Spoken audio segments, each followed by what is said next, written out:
राजस्थान में भी उपचुनाव को लेकर अब गहमागहमी शुरू हो गई है।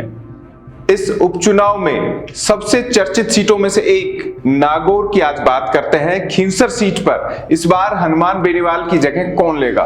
क्या बीजेपी हनुमान बेनीवाल को उनके गढ़ में शिकस्त दे पाएगी या कांग्रेस इंडिया गठबंधन को कोसने वाले हैं हनुमान बेनीवाल के सामने प्रत्याशी उतारकर मुश्किलें बढ़ाएगी? यह राजस्थान के राजनीतिक गलियारों में बड़ा सवाल बनकर उभर रहा है। इसी बीच चुनाव के लिए अब उम्मीदवारों के नाम की चर्चाएं भी शुरू हो गई हैं। करनाल में वीर तेजाजी के मेले में हुई राजनीति ने नेताओं की मानसिकता को साफ कर दिया है। ऐसे में अब चर्चा तेज है कि कौन उम्मीदवार बनेगा। आप देख रहे हैं राजस्थान चौक, मैं हूं अंकित तिवारी।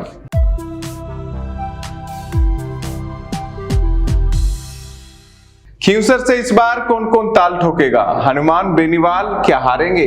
उनको हराने और जिताने में मिर्धाओं की पारिवारिक जंग कितनी मददगार होगी? रविंद्रराम डागा का क्या होगा?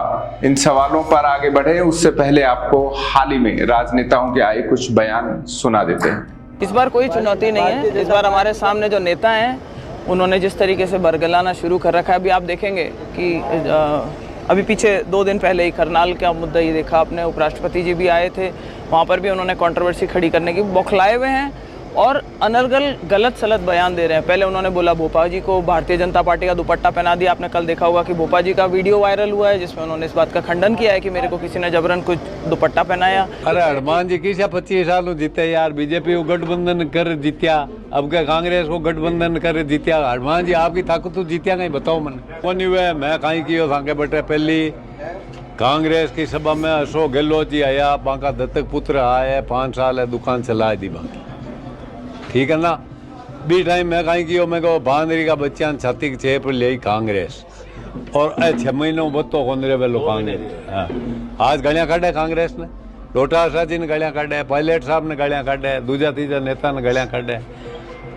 इनकी जिम्मेवारी कभी समझी गई थे कि किसो चुनाव आपकी ताकत तू जीत्यो मन बताओ थे। 2008 MLA को चुनाव जीत्यो आपकी ताकत तू, बी के बाद में मेंबर ऑफ पार्लियामेंट मां बनायो अगला बहरा बीजेपी में जीत्यो, 14 में जमानत जब्त हुई और जीती बार 2 बार MP जीत्यो, 1 बार बीजेपी को गठबंधन और 1 बार कांग्रेस को गठबंधन। खुद का वोट कटे भाई साहब। मैं आखी या घोषणा कौन करी, मैं आखी मैं जनता ना आख्या हूँ कि अब के नहीं आ रहे ना जन गांव में अमर बकरा फिरे नहीं बाजार में बो बो करता कौन फिरे जकांग बे कुड़कियां लिया गाला आपा सोनी को लेवा सुनार को बनार कुड़कियां बे कुड़कियां घास दियो। तो आपने सुना, राजनेता खींवसर में राजनीतिक तापमान बता रहे हैं। ये तापमान बीजेपी, कांग्रेस और RLP के लिए कितना मददगार होगा देखने वाली बात होगी। करनाल मेले में RLP से बीजेपी में आए और हनुमान बेनीवाल की राजनीतिक विरासत को ध्वस्त करते करते बचे रविंद्रराम डागा के कपड़ों पर लगी कालीशाही प्रकरण ने एक बार फिर से राजनीतिक दावेदारी और नागौर के नेताओं के आपसी समीकरण को हवा दे दी है।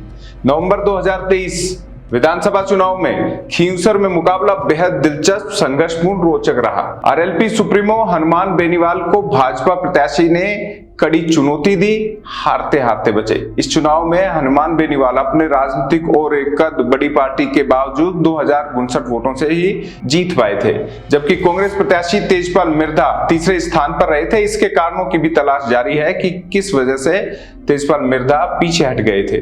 खींवसर से टिकट के दावेदारों की बात करें तो RLP से 5 लाख सिद्धा के महंत जसनाथ महाराज इस बार दावेदार हैं, बताए भी जाते हैं। हनुमान बेनीवाल की पत्नी कनिका बेनीवाल हनुमान बेनीवाल के ही भाई, पूर्व विधायक रह चुके नारायण बेनीवाल के नाम भी रईस में है। वहीं बीजेपी की ओर से पूर्व सांसद ज्योति मिर्धा, विधानसभा चुनाव में हनुमान बेनीवाल के प्रतिद्वंदी रहे रविंद्रराम डागा और चिकित्सा मंत्री गजेंद्र सिंह खींवसर के बेटे धनंजय सिंह का नाम चर्चाओं में है। टिकट किसे मिलेगी ये देखने वाली बात होगी। कांग्रेस से इस बार नाथुराम मिर्धा के पोते मनीष मिर्धा, नागौर विधायक हरेंद्र मिर्धा के बेटे राघवेंद्र मिर्धा, बसपा से चुनाव लड़ सके दुर्ग सिंह खींवसर कांग्रेस के दावेदारों में सबसे आगे बताए जाते हैं। पिछले चुनाव की भी बात कर लेते हैं। खींवसर में RLP, भाजपा और कांग्रेस अलग अलग चुनाव लड़ा था, जिससे मुकाबला त्रिकोणीय था। कांग्रेस की मजबूरी और आंतरिक गुटबाजी के चलते अवश्य उनके प्रत्याशी को मुंह की खानी पड़ी, लेकिन लोकसभा चुनाव से ठीक पहले विधिवत तौर पर आरएलपी और कांग्रेस ने गठबंधन कर लिया था और दोनों ही पार्टियों के संयुक्त उम्मीदवार के रूप में हनुमान बेनीवाल ने